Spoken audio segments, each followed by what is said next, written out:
Yo, what's up, everybody? What? Hopefully, you can hear both of us. We're setting all this up pre-stream. So if you're in my chat or Hobbyist chat, just give us a thumbs up. You can hear both of us and see everything that's going on.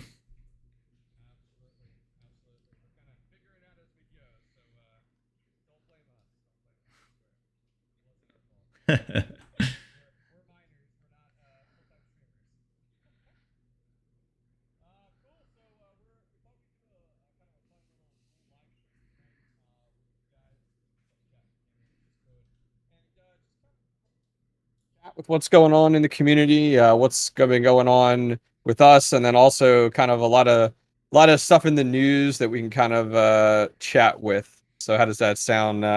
We got the what did you say it was? The Fox and Gnome show right here, right? Fox and Gnome. Dude, that was a clutch title. I'll give it to you. Yeah, so I know we got quite a few things have been happening this week from EIP-1559 hitting us. It's the infrastructure bill going through the Senate right now. I saw somebody already asking about that in my chat. Yeah. And then the prices of the market, right, have been like, I was pretty nervous with the EIP-1559. I didn't know it was going to happen, but well, here we are. Yeah, it was interesting. Like day of, I was very like, how's this going to go? You know, this is kind of my first big shift in the market as a miner for me, being such a young miner. And we went ahead and kind of things kind of approached, and I was really surprised to see not as much shift originally. Like I don't know what I expected. Was there something you expected originally? I thought I mean, I've been thinking we were going to go really low, like bear market status at some point coming up soon. Wow. Yeah, I thought we were just going to keep trending down. I mean, ETH hit what, like 1700 just a little bit ago. And I was just like, all right, this is probably all the hype leading up to EIP 1559. So it's rebounding a little bit. Yeah. That old saying was it, buy the hype, sell the news. And I was like, all right, I bet you there's going to be this big sell off. And it dipped like a few $100s right as EIP 1559 came out. But then obviously rebounded and really came up to a place that surprised me. What did we get to, like 3150 or something almost, I think? Yeah, I mean, it's been kind of wild the last few days. I mean, even jumped to yesterday versus today. Quite a significant difference between the two of those. Yeah, so I mean, I was surprised. I'm happy about it because obviously that's great for us miners, everybody mining ETH, and for me, still cashing out here and there as I can. So that's helping me out. No, I agree. I think some of the, everything with EIP 1559, I think the biggest thing I noticed was just a lot of the misinformation within the scene. A lot of people, and even myself, I mean, I very much was like, all right, let's just kind of see where this goes and see where it rolls out. And really didn't know all the details inside and out. Percentages were guesstimates across the board. No one really knew where those payouts were going to end up until we actually got there. And I don't know. I mean, now that we know kind of how this works with the amount that gets burned, the percent that gets burned, and the tip and such like that, do you feel more confident with kind of the direction that it went and more comfortable as to 1559, or does it still seem like that kind of abyss and limbo to you? I mean, I hate the whole thing. But that's speaking as a true miner. I just feel like the roadmap was always to go proof of stake at some point, which is going to happen with Ethereum.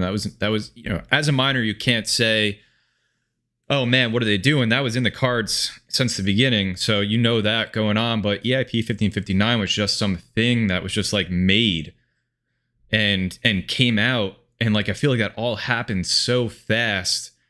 And it, like, what for the miner standpoint, it burns all the fees. Like, we've been supporting this network the whole time, and that was our lifeblood, was getting all those gas fee rewards. And And like the argument was a couple of things that I heard when I was on some of those developer calls listening in.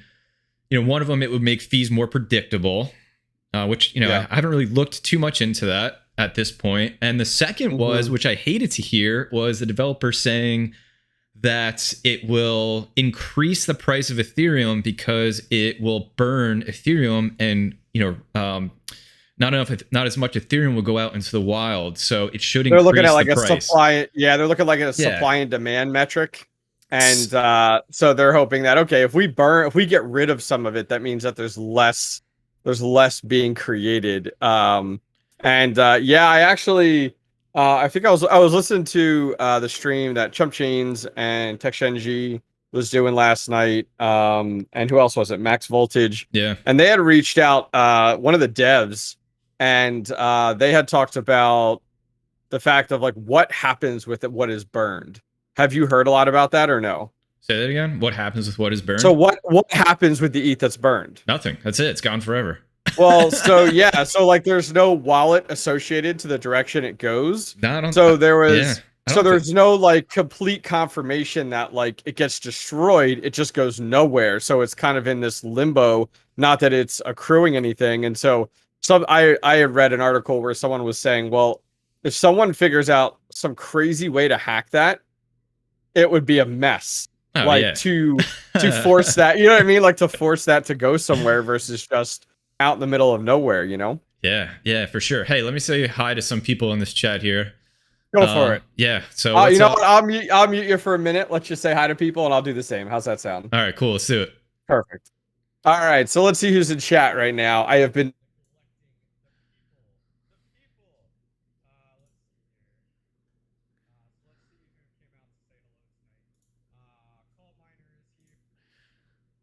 All right, let me figure out how all this works. So, yo, what's up? Tains MC, thanks for being here.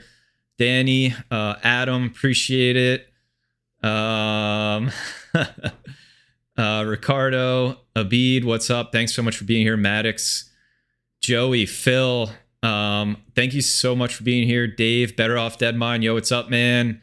Phil, Wavy, yo, MacGyver, Brandon is gone. What's up, everybody? Thanks so much for being here. And throughout the stream, just throw any questions that you got at me at Red Fox Crypto. RSA Miner, thanks for coming.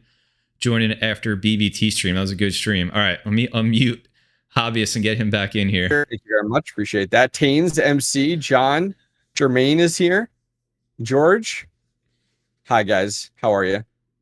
Say my name. Gerger. We'll go with Gerger. Hey guys, how are you? Welcome. All right, let's jump back here. All right, we're back. All right, I'm good. I beat you. You're good. Yeah, wow. I talk faster. I've been practicing my fast voice for shorter YouTube videos, so. Oh man. Yeah, good luck with that one. Everybody watches them on 1.5 speed anyway, you know. I totally understand. Yeah, so EIP-1559 I think it's definitely taken us a unique direction. I think I'm not surprised, but I didn't expect Ergo to break out on that day the way it did. Yeah, I was looking at the network hash rate too. What was that? The net hash almost doubled the amount of miners on Ergo. It's come down a bunch since, but I saw that and I was like, whoa, that is crazy. Yeah, I did notice a lot of those changes that did occur with Ergo and the hash rate and stuff, and I was really surprised to see like Ergo take off again. I mean, Ergo has kind of been back and forth. You know, it's kind of gone all over the place over the last, I don't know, few months. Yeah. What was it back in? Let's see. I'm just kind of following our trends here, looking to see. There was a big spike in March. Yeah. So, but I was really surprised to see where it was taking off. I was kind of happy. I have quite a heat problem, so I'm kind of happy to swap from Ravencoin to Ergo. Dude, you have no idea. That's what I just filmed a video today mining on that 3070 Ti rig I built, mining Ergo. And I just put it actually back in my grow tent.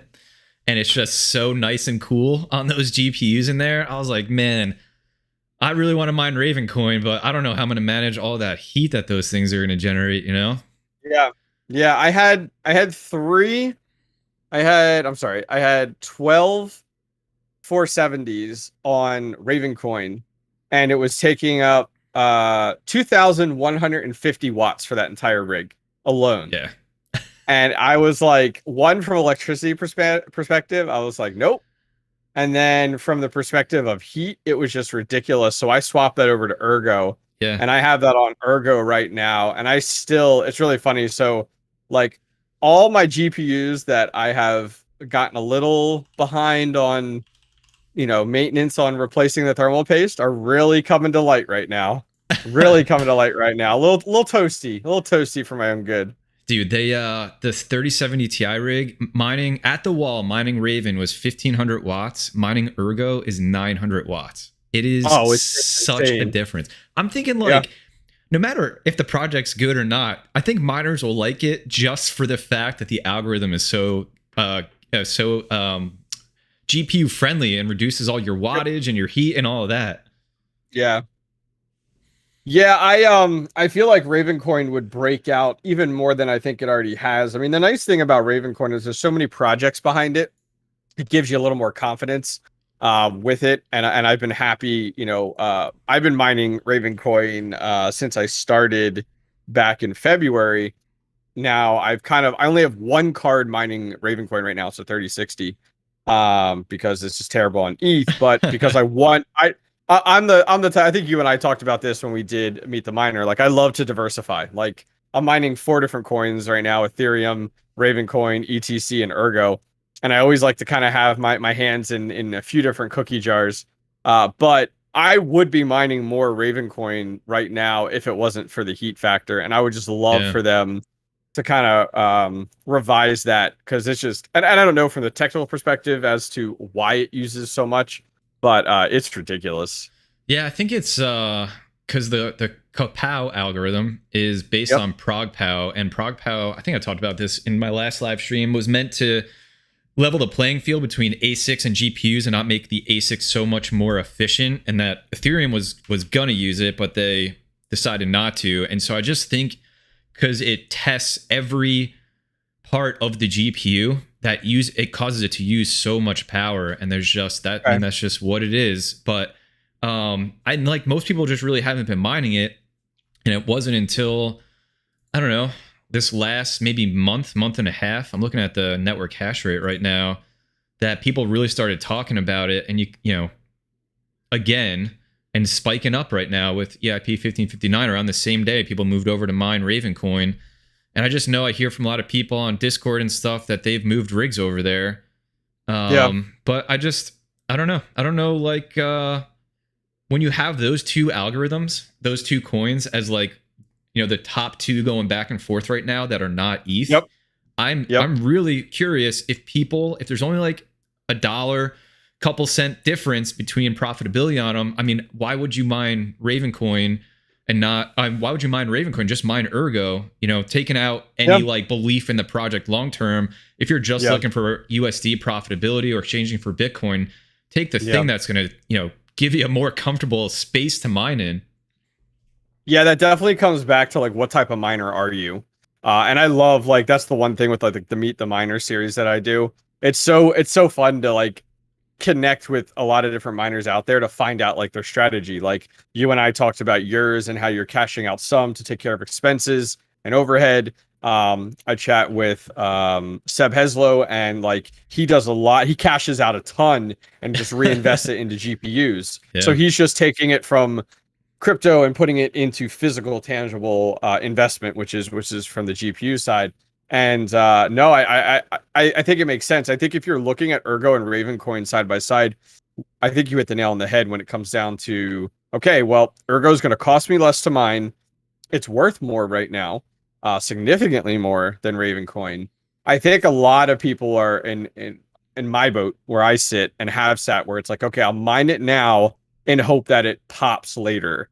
And because Ravencoin you can mine so much of it right now because of the difficulty level and things like that. So like, for me, it's crazy, because when Ravencoin even bumps like a few cents, my wallet goes crazy. Like up 1,000, down $1,000, like, and it's like, oh my God. So yeah, so it's pretty nutty, and I will be honest, I am behind Ravencoin long term as a Hmm. project. Hmm. Um, but as I said before, I like to diversify. So my hands are in the Ergo, cookie jar right now. Yeah, and I just got a super chat I want to shout out here Oh, from go for it. Jeffrey. Says nice hash, not a bad option after ETH mining pools changed their fee coverage for miners. Not that I like nice Yep. hash, but Ergo definitely has cooled off. Yeah, man. I will say that my 37, any card that it can't mine Ethereum at full hash rate is currently on Ergo on nice hash. And whether you like or hate nice hash, I just think it's the best way to stack BTC. And that's what I'm currently doing. Keeps the temps cool. I get some Bitcoin. And so, yeah, man, I think that's a good call. And again, like or hate nice hash, I mean, there it is. Mhm. It's easy to use. Yeah, I mean, I think that makes complete sense. Like if you are doing active transfers and conversions and swaps, like you are in a lot of these other bigger miners, that makes sense. I mean, heck, go for it. I think it's a good avenue to go, and it makes sense. It's everyone's different. Everyone goes different avenues. I mean, I got R9 380s right now mining ETC I just don't because even I want. I don't even know if I've ever seen that GPU in person. Oh my word. I would have two in my hand. I'm not gonna lie to you. So I had to replace two with literally I had to shut down that rig today because they were coming in at 77 Celsius. Um Hive OS was reporting. Yeah. For those of you guys not familiar, I moved my entire farm into my built mining room, and in this room right now, it is 79 degrees. Less than 6 feet away, it's 101 degrees in that room right now. Wow, man. I literally built I built a grow tent. Like You I built a grow tent, could have just like and bought one. yeah, 1,000%. Trust me, I have. Oh my god, I'm kicking myself. I'm like, I could have just bought one, and it would have cost me fractions. I mean, that room, literally, guys, is thousands of dollars in that room. Anyways, yeah, the R9 380s. I jumped on these only because they were like cheap, like you could find them everywhere, like a dime a dozen type of deal, and so I went and grabbed them up and built a rig out of it, and it's my ETC rig.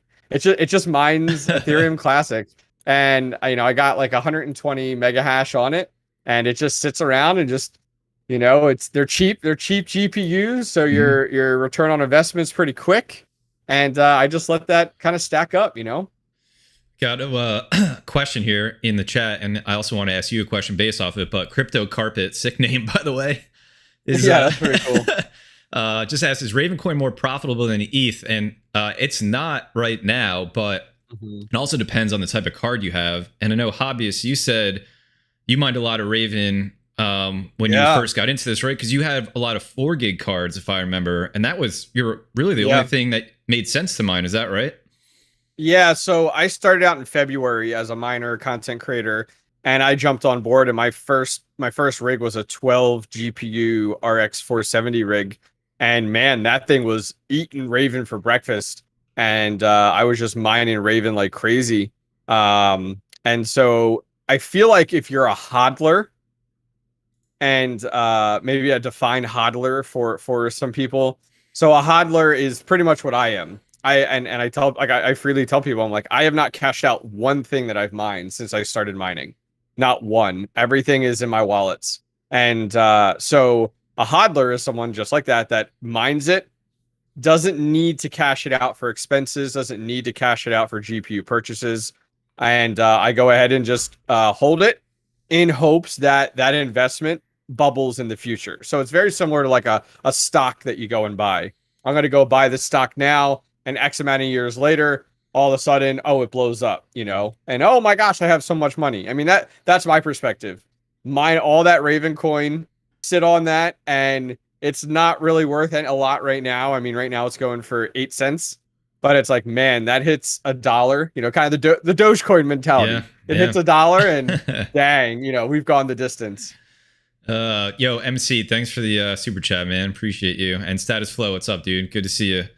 So I wanted to do some math here because I got on my screen the amount of ETH burned so far. I got a cool website for us to go over after that. Oh my god, dude! And the amount in USD value is gonna make me sick. So. Oh, isn't it like $10 million a day or something like that? Insane. So 15,615 ETH has been burned, and we'll just do that times $3,000. Yeah, so almost $47 million in USD is just gone, just evaporated into thin air that would have been paid out to the miners. Yeah, it's such a unique mentality to have, to be like, we want to control supply and demand so that the price per ETH goes up and makes us more money, so we can compete with Bitcoin. It's like, okay, because who was asking for that?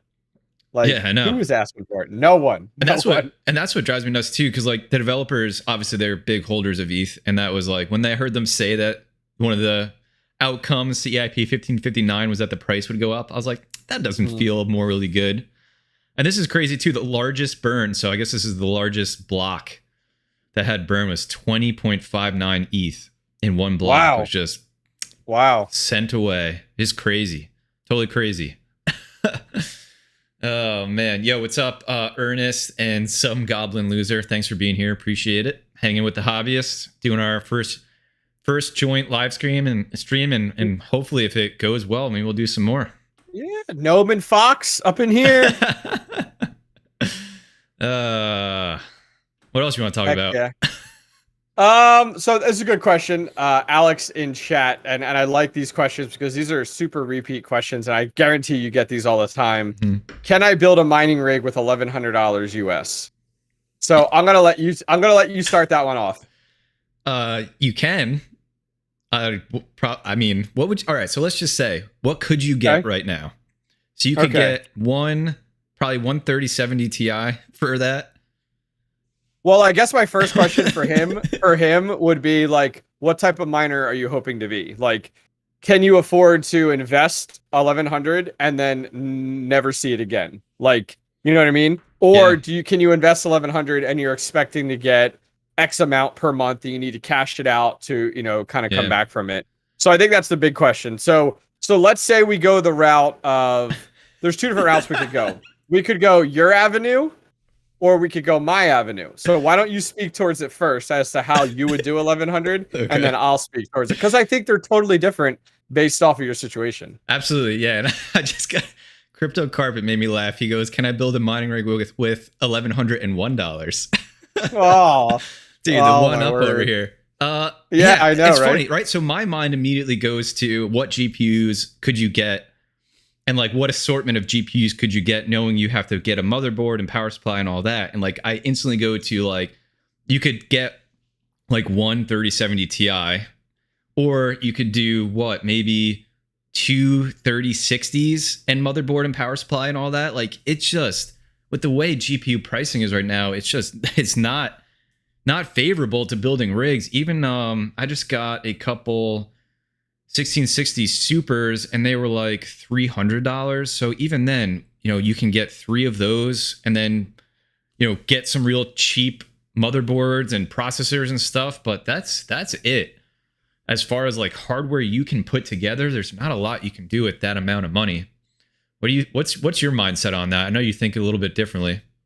Yeah. So I go to the, I feel like I should have called my channel like Poor Man Miners. That would have been a better avenue to go. So I started to create a list while you were talking, and so for me, I made a note here, and I actually have a video coming out of this at the end of the week of stripping down old PCs for parts. Yeah. So I'd strip back one of these HPs that I bought. I bought them for $50. They're HP computers, and I strip them down, use their motherboard, CPU, and memory, and probably get that's about $50, and then a 350 watt ATX power supply, is probably going to cost you maybe $45, and it's really just to power the motherboard. I then would probably get like a 1200 watt HP server power supply to handle the cards. So the ATX is just kind of the motherboard. So I get a 1200 watt. They've come up now. I'm going to say they're about 65, 70 now. that with a breakout board, get all your cables, stuff like that. So let's say after you get, motherboard, power supplies, cables, risers, you might be going cheap, man, going cheap, about 350, about 350.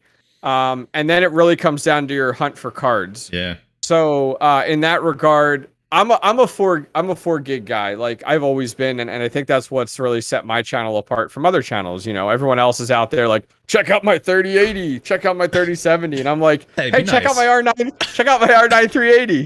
Be nice, I'm right here. So I'm your. I should name my channel the Everyday Miner. But I think that would have been an avenue I'd go. So I'd start to look at 4 gig cards, and that's really where you have to pivot and look at where you go for, where your profitability is at. For me, I'm not really looking at day-to-day profitability because I'm not cashing out anything. I'm a hodler.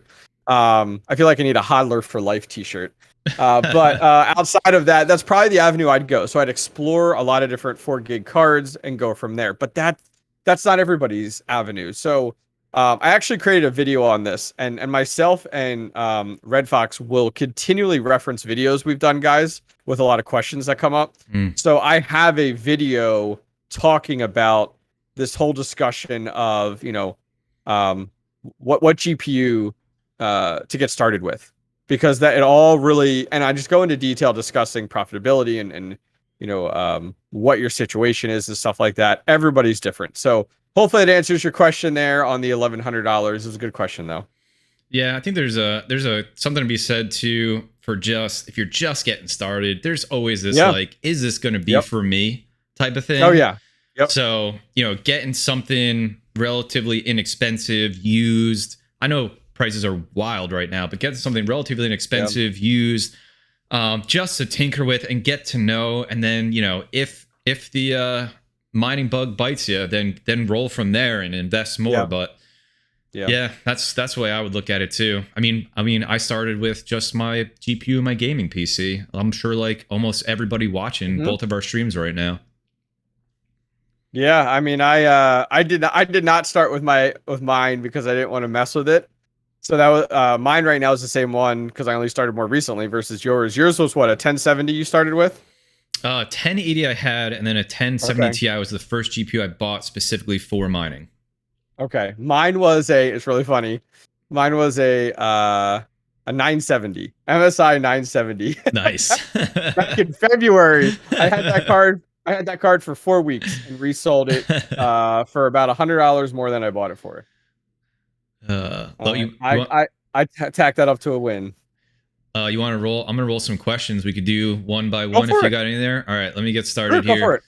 Nerd Herd Crypto, do you think the new ETH update will solve high gas issues, or is the gas issue more of a scalability problem? You're exactly right. It's a problem of scalability. So this current update, the EIP-1559, was never meant to address any of the high gas issues. I think we're looking more towards way down the line.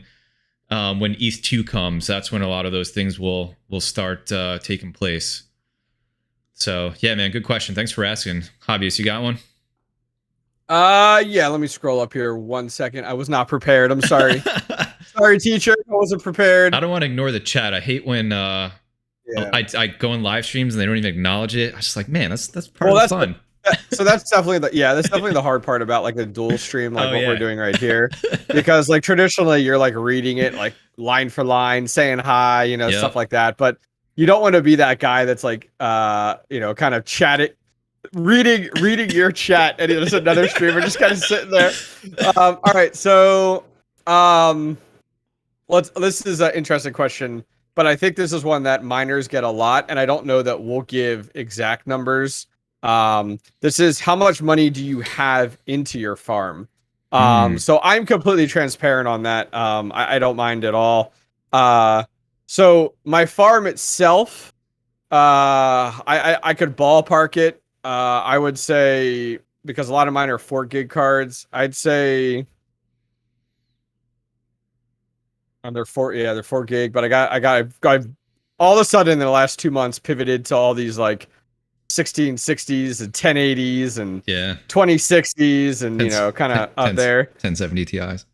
Yeah. Who does that? That's coming. It's coming. Shh, don't you say anything. Quiet. I would say I'm probably right around 15 grand right now. Nice. I'm up there. I have to sit and look at the record books, but I'm probably like Yeah. I'm probably like 60 to 80. Okay. Right now. And you've been doing this for how many GPUs are you running? Up and running right now is 55, but not running that I need to get running is probably another 15. Probably another 15. Oh man, you are backlogged hardcore. Yeah, man. Yeah, dude. It's tough. I have 35 up and running. I need to honestly take down probably about 12 and replace the thermal paste. Yeah. And we'll get into that towards the end here. And then I have one sitting behind me that was gifted to me by a handsome young gentleman, and I'll have a video out on that next week, people. He's probably a great guy. Oh man, he's got one hell of a beard, I'll tell you what. Questions over to you. Your turn. All right, let me see. Let's see what we got in here. All right, Ernest, how do you find good deals without using bots? Do you use stuff like Facebook Marketplace, Kijiji, or whatever? And then what is the max ROI timeline you are looking at? So I'll talk about how I get GPUs, and that is just pretty much straight up bots at this point. I was lucky enough to be gifted one of the popular bots in the space, so I could do a review video on it, which I did. You can check on my channel. It's called Stellar. And that's awesome. That in combination with one other bot called Nova that I did pay for, those have gotten me a lot of the GPUs I've gotten, but the EVGA notify queue is clutch. Whenever EVGA releases a new card, if you jump in the notify queue early, you'll be able to get a GPU from then. And then Zotac store, which actually Zotac started their queue like right as we went live. But we planned it. But that's been it for me in this whole crazy time that we're in. How about you, Hobbyist? I know you go for the older cards. What do you do? eBay? What do you do to get those? Yeah, so I haven't touched eBay yet. I'm actually going to be making a video on my eBay experience because it's really interesting. And I run into this in my Discord. There's a lot of people in my Discord that are like eBay savants, and they just they live and breathe by the prices on eBay. The downside is when you buy from eBay, you're also buying at a risk. And so I'll look on eBay and be like, wow, these cards are several $100s less. And then I'm like, but it's coming from Shanghai and it's going to take 2 months to get here. And will it even be the card that I want? I went on there the other day looking for RX 580s. Because I've started to get it, that's kind of I've been getting more and more into RX 580s. I'm looking to build out my one rig. I built a RebTech board rig. And so I try to stay away from eBay. But to get back to the person's original question, I do want to explore eBay a little more. Yeah. But for me, I do a lot of OfferUp. I do a lot of Facebook Marketplace. But you guys have to keep in mind, those all have premiums to them because OfferUp, there's a 13.9% seller's fee. So most people are tacking that on. The nice thing about those platforms is they have full buyer and seller protection. And so when I buy a GPU, and I love this, I buy a GPU, and yes, I might spend $100 more. I get that GPU in. I have 2 days to mine the heck out of that thing to make sure it's working right before Facebook charges my account and pays that seller. So for me, that's right up my avenue. I've only done twice of actually going physically locally and meeting somebody. I bought 6 of my RX 470s in person from another miner back in January, and I got a steal on those versus today. I bought those for $106 each. Woo! And got 6 of those, and now they're ridiculous. I mean, let's say eBay real quick here. RX 470. Those are up there. Now these are the Sapphire Nitros, and these are the mining edition ones. I try to stay away. Yeah, I stay away from eBay. I stay away from Craigslist. I pay the premium in order to go with Facebook Marketplace and OfferUp, and it's worked out well. I've never had a card that doesn't work. I've never had a card that is not what is expected to be. I just read all these horror stories of people ordering off eBay and they get it in and it's like not even the same card. Yeah. I think I've done maybe 2 GPUs total ever off eBay. I think some supers or TIs for like $170 a year ago. But otherwise all the you know what I did? So many of the mining like components, motherboards and all that stuff and processors, frames, all that stuff new on eBay was really good deals last bear market. That's really the bulk of what I've done. And I'm in this, so I searched sold listings for 3070s on eBay and somebody bought, I'm sure it was a mistake, but they bought the box for a Founders Edition 3070 for $600. What do you think the hash rate is on that box? Oh man, that box, man, you're gonna get it, and I don't even know if you can mark like item not as described. Like I don't even know if you can do that. That's a $600 mistake right there. Let's be honest. Yeah, I mean, I know a lot of people go this route, but I stay away from like MSI. I stay away from Gigabyte the best I can. Yeah. I'm a Sapphire Nitro and Pulse fanboy. Nitros are so good, man. They're so nice. Yeah. I've started to dabble into XFX. And I've been really happy with it with the 580s, and so I'm going to continue going that route. But like, I bought a RX 580 8GB the other day for $400, and there were a handful of people that were like, "You're crazy! Like, you get it for half that, blah blah blah." And I'm like, "I guess," but on eBay right now, like 362, and it's still got 4 hours left. I'm like, 400 is pretty good with shipping and buyer and seller protection, and it's from the US. You know, like that's not too bad if you ask me. But yeah. So that was the first part of his question. Do you remember the second part of his question? It was a really good question, though. Yeah. First of all, Chump Change says his invite must have gotten lost in the mail. So.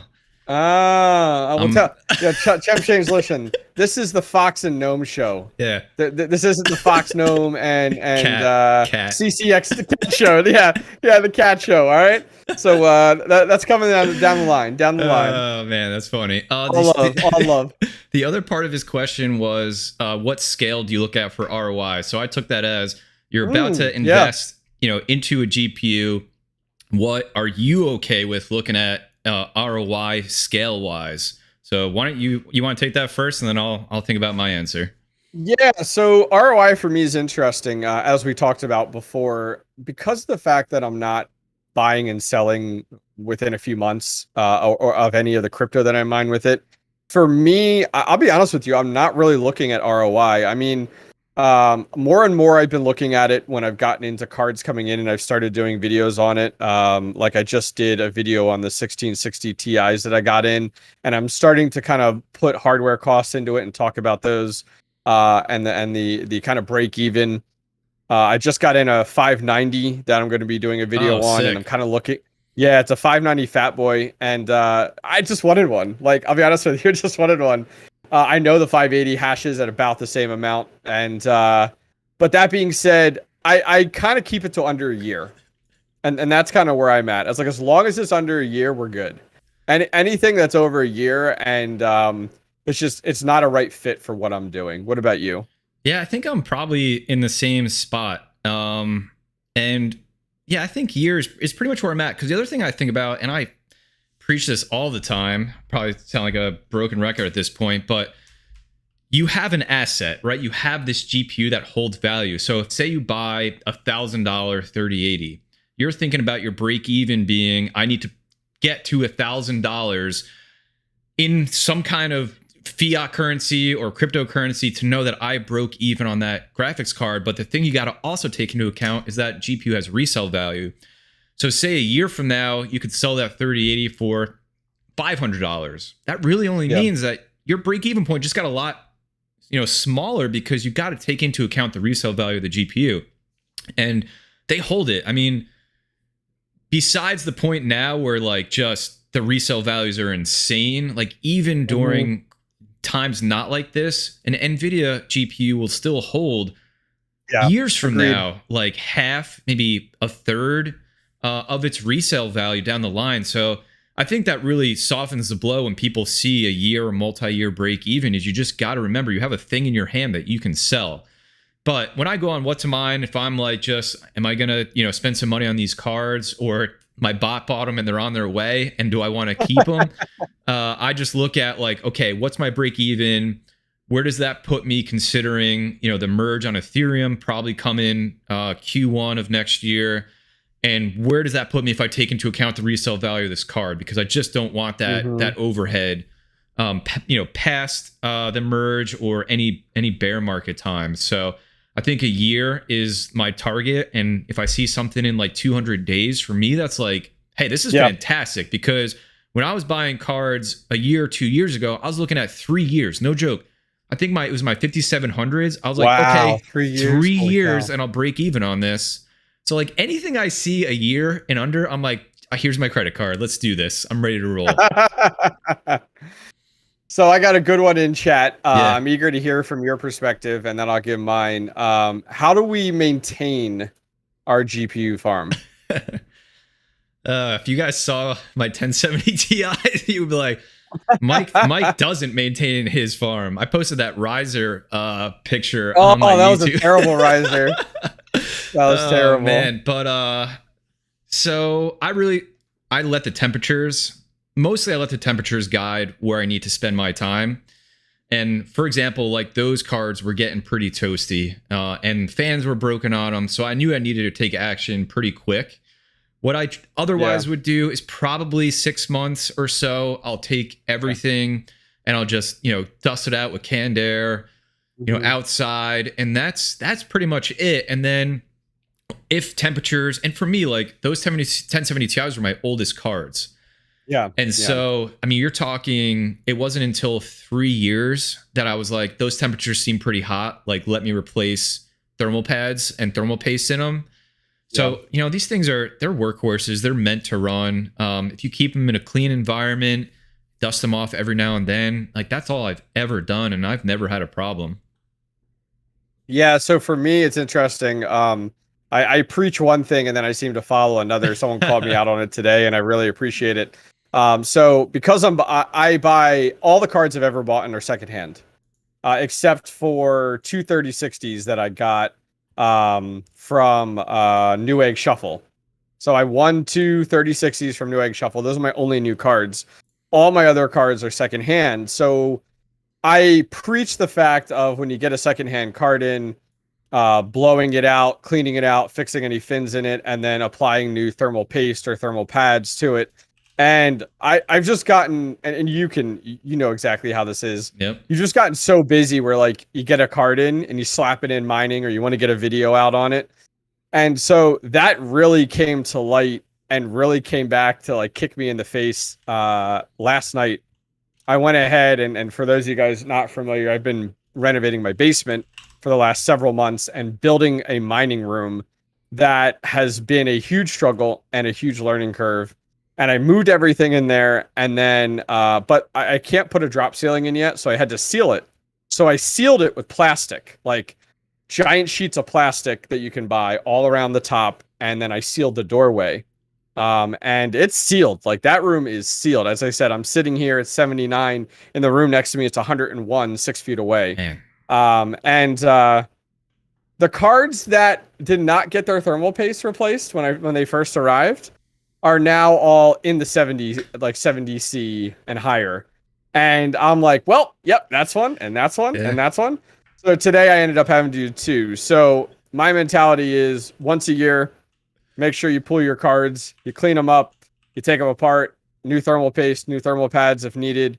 Because some of these cards that I got in and never replaced the thermal paste on, I opened them up today and the thermal paste was like sand. Oh man. It was just like completely dried out. And I was like, well, this is why you're 77 degrees Celsius and Hive OS is yelling at me. So yeah, keep it, and even just blowing them out, like just blowing them out works well, especially based off based off of where the environment is. Let's give them a nice blow. Be good. That's right. Everybody needs a good blow. Yeah, so I'm losing over here. Kasangi, I hope I'm saying that right, because it said in my chat, after seeing that riser picture, I didn't know you could buy risers with upholstery. You pay extra for that one. You pay extra for that one. That got me. That got me. There's crypto That's carpet right funny. there. Yeah, crypto carpet. Oh, that is a good way to put it. Oh man. All right. What else is on our agenda? You want to talk about we got this infrastructure bill happening. Did you get any chance to look into that? I did some reading today, and I know Bitsby Trippin did a live stream. Yeah, so I listened to a lot of videos after they were put out there. Yeah.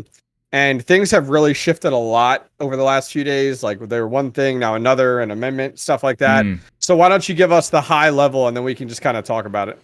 Sure. And I still feel like I'm not an expert on all this, but essentially there's an infrastructure bill for the US that's aiming to improve, a lot of things from roadways to I think the train network and a lot of stuff. And so that needs funding. And so they're looking at a few different areas to get funding for this bill.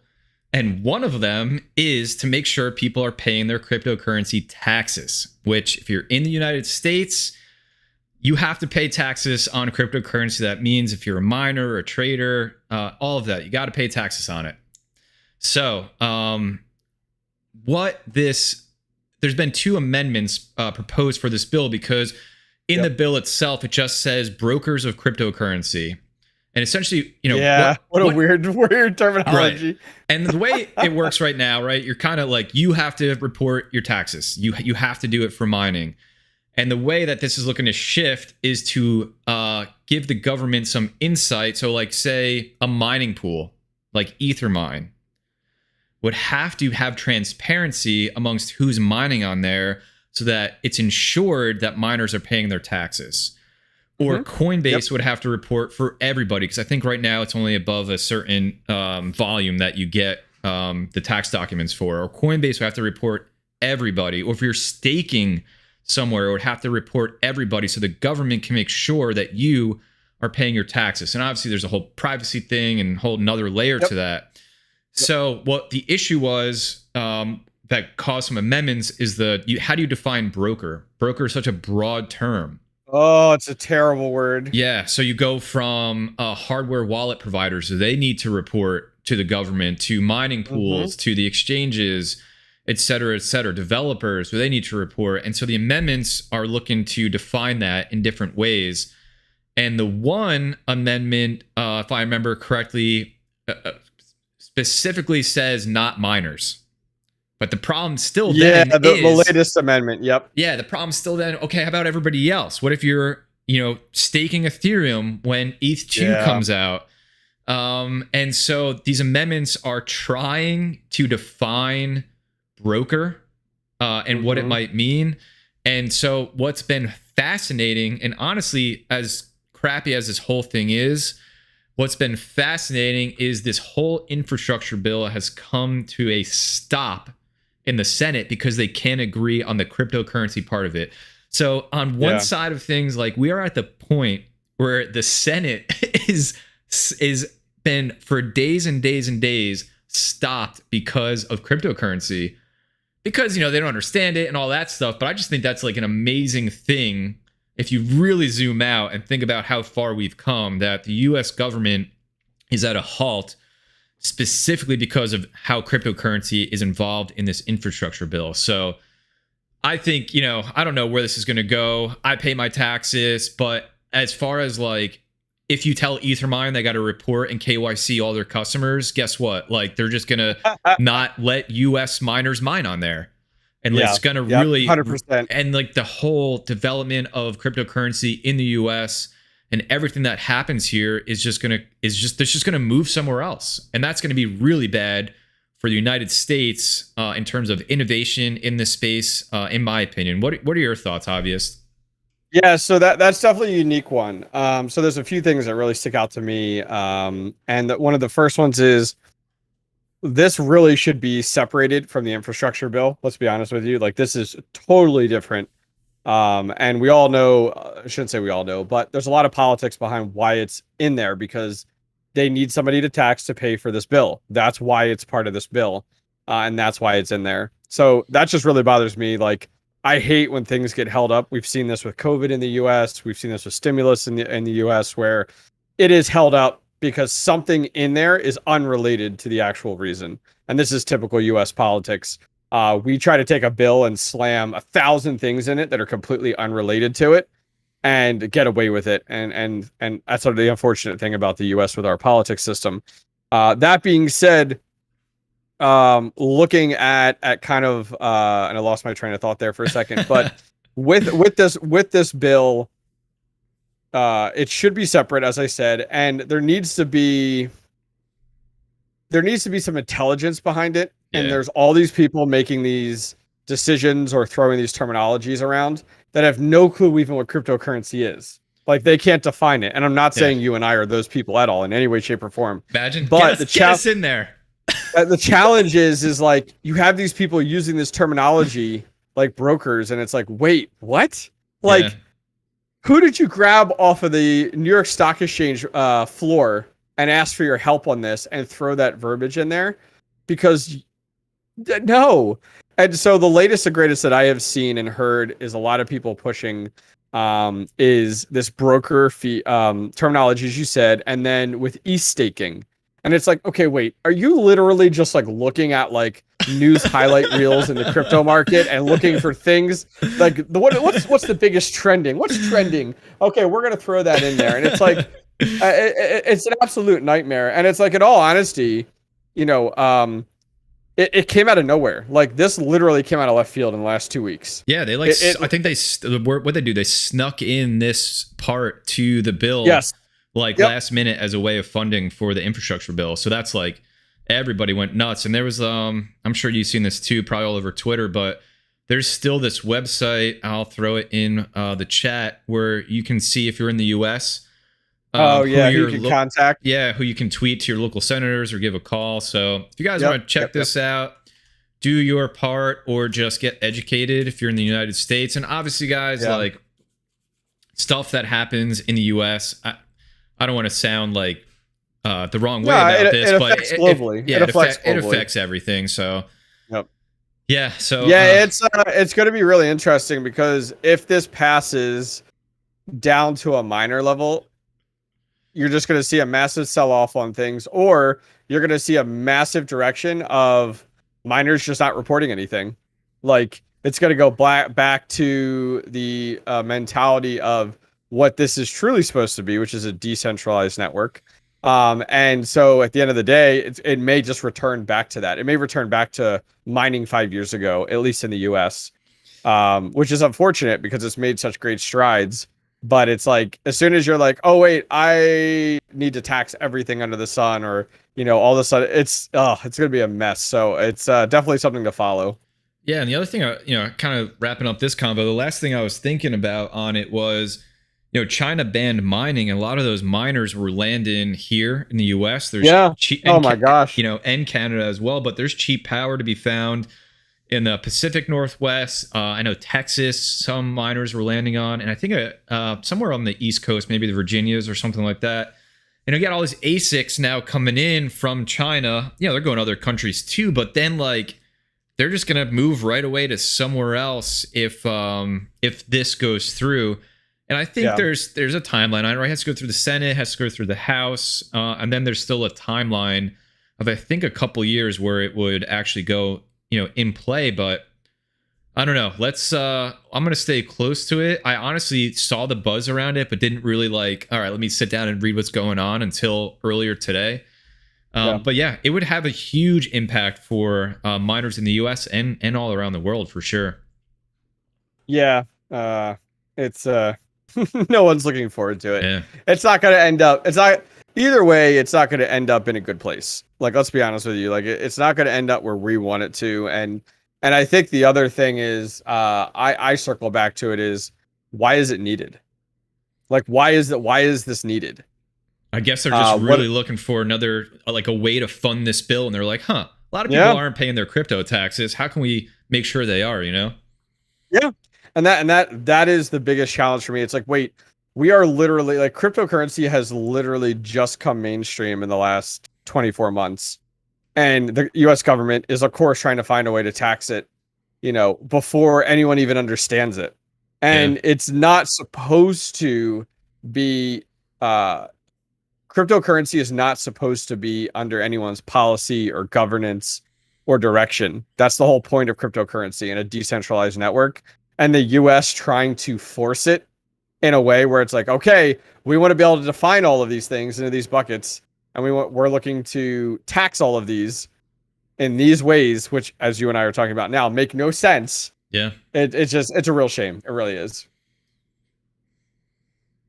All right. So go ahead. What do you got? Yeah. So I found this website, and I'm going to send it. Someone sent it to me in my Discord. I'm going to send it over to you because it looks really cool, and I have no clue what I'm looking at here. So there's like a little thing at the bottom.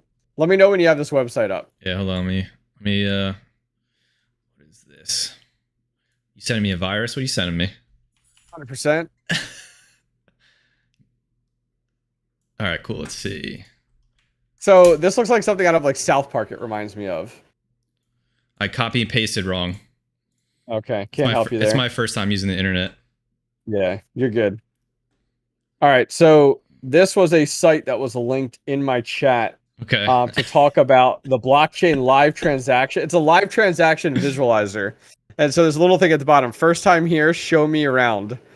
So right, I thought this was really cool. I'm going to put a link in chat to this. It's got some wonky link, guys, but it is good. So we got TX Street is a live blockchain transaction and a meme pool visualizer. Each person represents a single transaction happening in real time. What? Which is insane to me. So all these people that are like in line are live transactions. All right, so let's see here. Each house, so I guess the houses are on the left. Yeah. Represents a type of transaction. Click the house for more info. So I'm going to click on the unicorn. Okay, so this is Uniswap. Yep. Okay, very cool. So these are a lot of the exchanges that are occurring. Okay. Right. Each bus represents a future block. The first bus leaves when the block is found. Okay, I like it. Click the coin name button at the top to change streets. Okay. Where is that button? Where is that button? Top right. Oh, a Bitcoin. Oh, to go to. Okay, so we're on Bitcoin. I'm going to ETH. Oh, okay. So you change what side of the street it's on. Got it. I like how slow Bitcoin is. How slow Bitcoin is versus Ethereum. Look at ETH right now. Oh my God, ETH is crazy. This is nutty. So let's see. I did that. Tutorial complete. Oh, thank you. Yeah, this is a really cool website. I love this like visualization aspect. I'm a visual learner, to be honest with you, and so seeing these things. Wait, did you scroll down to the low fee line on ETH? No, I gotta let me get rid of the stats here. Oh my gosh! What is this? Everybody's waiting. That's everybody setting their low payout threshold, fees on Ethermine. Oh my gosh! So they're all waiting. Oh my word! It's like an army of people. Oh my God! That is awesome. That's funny. This is a genius website. And did you see? Okay, I'm not gonna lie. Your ad here with moon heads. That's crazy. So I guess that's like the. The moon head's at the top. Oh, so you click on a moon head. Oh, interesting. Oh, they take ETH. Oh man. They take. Oh, of course. This is genius. This is really funny, genius. Man.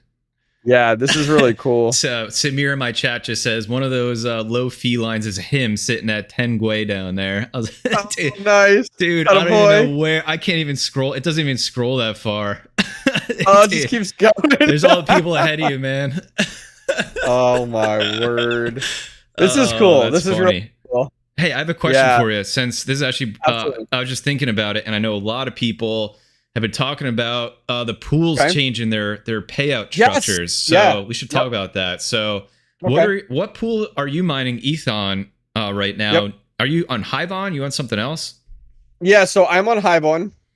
I'm running I'm a Hive OS shop with my farm. I'm running Hivon for my pool. I will be swapping over to. I'm going to stay on Hivon, absolutely, but on their billing structure, I need to start to swap over to the 10 cents per day. So if you guys aren't familiar with the way that it works within Hive OS and their billing structure, it comes down to you can either be charged 10 cents per rig per day. So for that is mining ETH, or 3%. Well, 3% gets pretty hefty if you think about it. Like 3% per day is significant. Like think of your farm. 3% of the amount of ETH that you're mining per day Yeah. is pretty significant. It's a lot more than 10 cents that you're mining per day. So what you need to do is you need to look at what you make per day and to determine what makes more sense. You know, if you have an easy way for me to do that is going to one of my rigs here, like I call it my Cyclops rig here, taking a look at one of my cards. Does it profit more than 10 cents a day? Oh, it does. Okay. So I need to swap that. So I'm going to swap that over. But I am actually so thrilled that Hivon they are being super smart from a marketing perspective, where they have stepped up and have not changed anything about their pay structure versus every other pool has made their adjustments. What about you? Yeah, I'm still on Ethermine, and I'll tell you the unless it's changed, the reason that I don't use Hivon is and ultimately switch everything over to HiveOS is because you can't set a minimum payout threshold on Hivon. Yes, correct. Which is correct. like for me, what is their payout? 0.1 point? Do you know what it is? What for Hivon? Yeah, what's their like? When do they pay out? Is it like a once a day? Is it like a point one? I can't remember. Yeah, look here. I'll bring it up because I have my payouts on here. Where is it? Where is it? Payouts. That's daily, weekly. My chat just said, yeah, 0.1 ETH. Okay. Okay. So, yeah, so you have to. Yeah, that's right. That's right. They are correct. You have to hit that threshold. Yeah. I have to go to the Hivon pool. That's right. For me, like, and I'd imagine miners that are much bigger than me, that's so many transactions that would be happening, and then that's so many transactions that you got to like log and report on your taxes.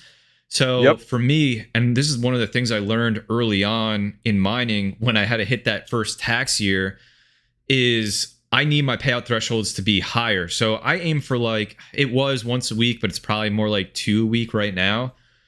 So that I don't have 1,000 transactions to log a year for tax purposes. And so that's like, that is the reason that I have not switched over to any other pool, or to using HiveOS solely and Hivon. So I use Ethermine because I can set what I want my minimum payout to be. And so what they've done is you have to pay the gas fee now over on Ethermine, which is fine. And which I didn't really understand how it worked until day one, is you set your gas price in Gwei, that what you want it to be. Okay, got it. And it won't pay out until it hits that, which is fine. So I set mine to like 40 Gwei, which I think it was like $2 or something for my payout. Which for me, like when I'm holding that much ETH to make sure I get a larger payout, like it's whatever. It's not a big deal.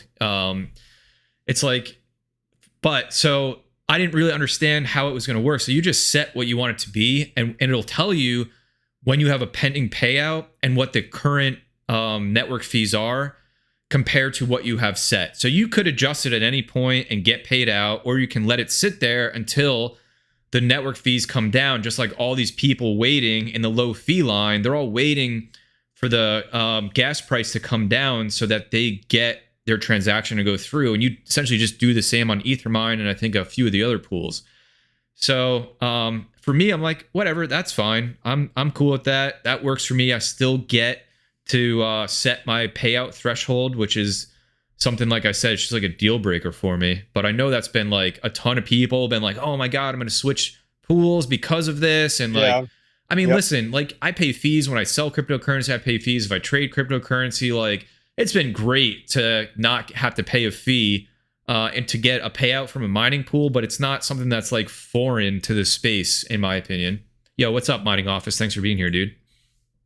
What do you think? Yeah, no, you're absolutely right. I actually gravitated. So when I was heavier in Ravencoin, I actually gravitated to minerpool.org. They're a newer pool.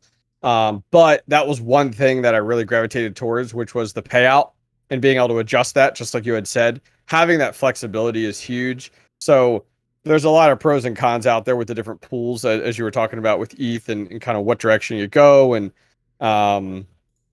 it all comes down to your operating expense. You know, what are you most comfortable with? And then I'm pivoting from there. So it's definitely something to keep an eye on in that regard. Let's see here. Back to questions, or where are we at? We were talking about that. Yeah, we can do questions. The other thing I found, let me see if I can Sure, go for find it, is yeah, over on etherchain.org. I don't know what the time frame is on this. If it's 24 hours or what, but it has the top ETH pools, and it has what their average block reward has been. Oh, that's nice. Yeah, so it looks like, I mean, What's the site for that? Here, etherchain.org, and you can do slash miner.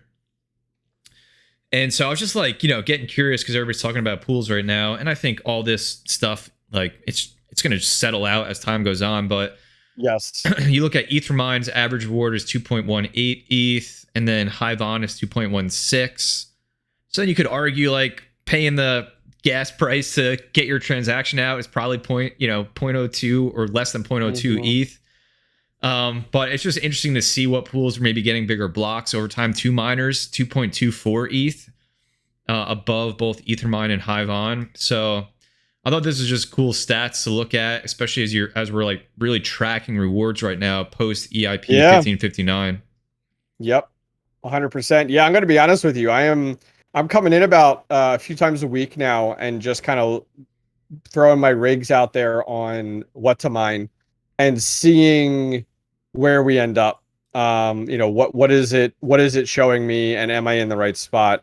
So like I'm constantly looking because all of a sudden, like, Ergo comes out of nowhere and you're like, oh, like that was like this past week. I was like, holy cow, like what is going on with Ergo? So yeah, I'm definitely tracking that a little more closely than I used to do it. Because it was just kind of the norm. It was like, all right, everything's on ETH, and then some 4 gig cards, you're on Ravencoin, or ETC or whatever. And so I am coming in here and doing that. I would say for people that are really looking to get down to the micro level on like the site What to Mine and look at your profitability and what you should be mining, what you really need to do is you do need to determine what your wattage is per rig. So that is something I did more recently in last week's video. Every month I do a kind of like I did a July kind of recap of my farm, of my rigs. So and it's been fun. I've kept a spreadsheet of it. I share it with the community. Here's all my rigs. Here's all my GPUs. Here's the profit that each one is making. Well, this month, and I stopped using Hive or Hive OS for like their estimator, and I was like, okay, now that I have kind of like things set up here, I can plug into different. I run 3 of the 30 amp 240 volt plugs in my basement here, and I have the AC monitors hooked to the Space Goats meter. So I left one available so that I could literally take a rig and plug it in, so I could get true wattage, and that is huge. Like, yeah, sitting around trying to estimate things, it's terrible math, guys. So plug in your entire rig into some type of voltage meter if you can. I would say if you have a rig that, like my one rig, my 12 GPU rig that was the 470s, it was putting out 2150. I plugged that into a voltage meter and that thing died in under an hour because they're only meant to go up to 1800. That was like the little kilowatt voltage meters. So anyways, get your true wattage. Yeah. So when you come into What to Mine and you report and you're going to need to go through and what does it make on ETH? What is the watts? What is it on Ergo? What is the watts? What is it on Ravencoin? What is the watts? Put that all in there and make sure you also put in your cost for electric and get some really close numbers there. You'll be very happy when you can come back in here, punch those in, and you're like, bam, I am accurate, I'm up to date, and my numbers are spot on. Yeah, 100% agree. Especially you running AMD cards, those software reporting on that stuff is 100% not accurate. You got to add like 15 up to 30 watts per card if you're mining AMD. That's such a pet peeve of mine. When people say, oh, my AMD card, my RX 580 is so efficient. It's mining at like 31 mega hash at only 90 watts. And I'm like, no, it's not. I promise you that. Yes. It's and you got to keep into account, the different power supplies. What are they using? The motherboard. Yep. All of that. Your best thing to do is buy a kilowatt meter. I love those. Those are great. I've used those on my test bench just to give me like just because the fact I'm not pulling a ton of power on those. those work out really, really well, and they're super important to have. Yeah, I'll say too, if you're tracking electricity to write off, if you're doing this as a business for tax purposes, then you got to have some accurate readings there. And the other thing I actually just started chipping away at is during the last bear market where you were just really pivoting to mine whatever was most profitable at the time, it was really useful to have just like a running log of you're essentially benchmarking every GPU for the top algorithms and top coins at the time. So I would have like 1660 Ti. What does it do on ethash? What does it do on Kapow? What does it do on Equihash? What does it do on all of these? What power does it use? What overclocks do I have set? And I use Awesome Miner for all this. And, that's right. Yeah, and I can input all that in, and it would just take that data and just change my card to mine whatever was most profitable.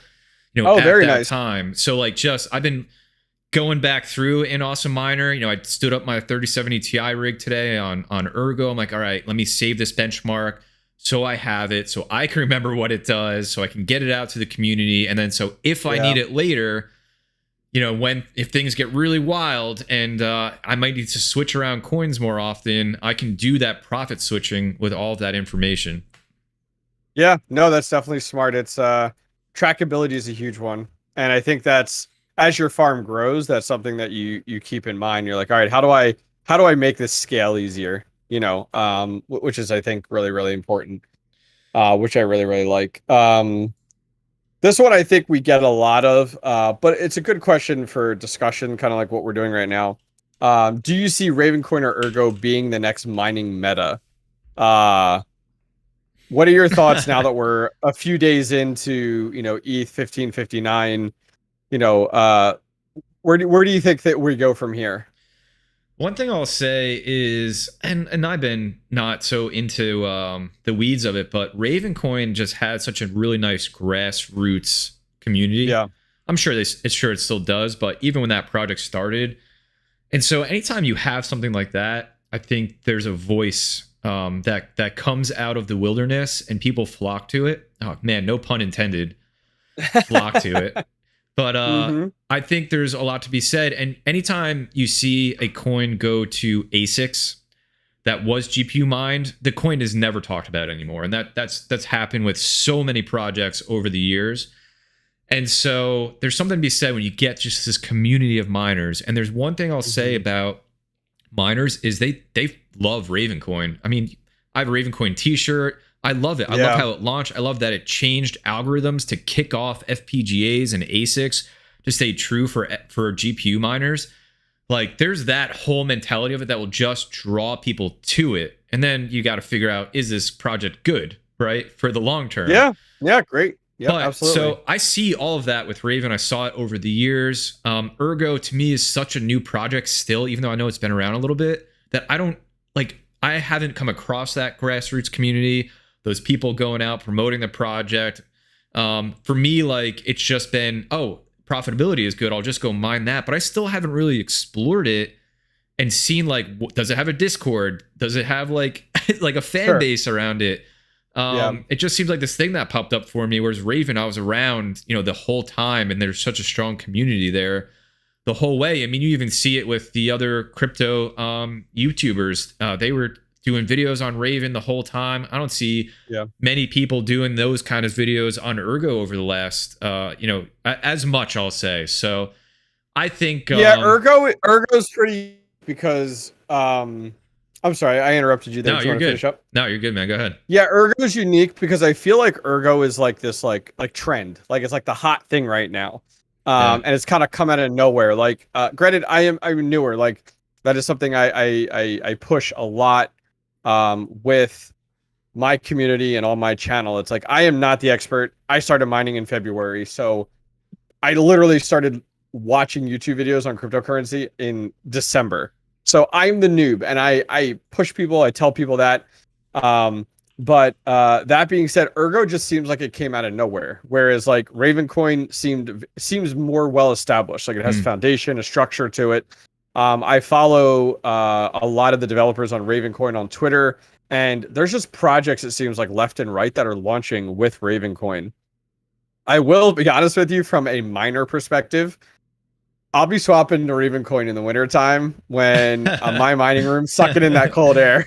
Yeah, like, dude. like, I'm sorry. Like, I'm going to be honest. Like, I'm going to probably swap all my 4 gig cards over to that. Now, as we talked about before, my reasoning behind that is because I'm a hodler. And that's an easy opportunity for me to build up my piggy bank of Raven coin, is doing that in the wintertime and fall. Right now, it sucks. I mean, I'm mostly mining on Ergo right now, and that room is hot. I can't imagine. I mean, that room would probably be 120 degrees if I was mining Raven coin the way that I'm doing it right now. But I got Ergo stacked up, but Ergo's great right now. Ergo's very profitable right now, so it's a no-brainer.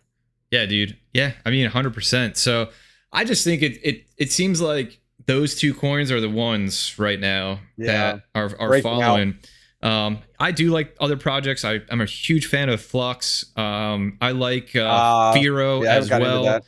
But as far as my mindset, just continuing to make sure that all my stuff is getting paid off by generating the most revenue, then like I gotta look at the top coins, because I have to look at this as a business sense, as well. So yeah.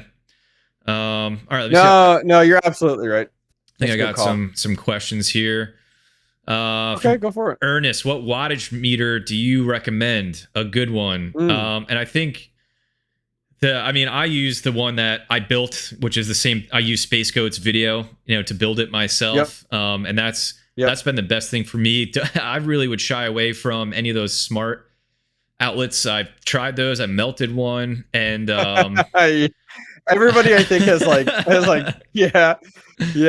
everyone's had one. I mean, the kilowatt is the most common one. It's on Amazon. It's affordable. It's like $20 or something, and that one's good up to about 1,800 watts. I had to actually read into on the website after I killed one, because I'm like, wait, what? Like, what is going on here? And that one's good up to about 1,800 watts. Other than that, I can't really speak to a lot of the other ones, but I think the norm is it's an AC monitor is what Red Fox is talking about. It's an AC monitor, so it goes around around the lead coming into a L630R plug or any other outlet you got, and it gives you. I mean, I love it. It gives you true wattage, watts, amps, volts, everything, and I live by it. I mean, I'm at 40. What is your total wattage for your farm right now? A lot. A lot? Yeah, I'm too much.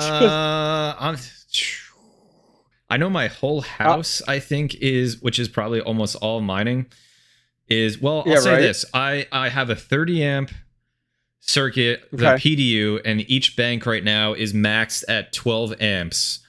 And I have more GPUs mining besides that, but I can tell you, I use the Sense electricity monitor. It's one of my earlier YouTube videos. Yeah. I remember that. My whole house is 9,000 watts right now.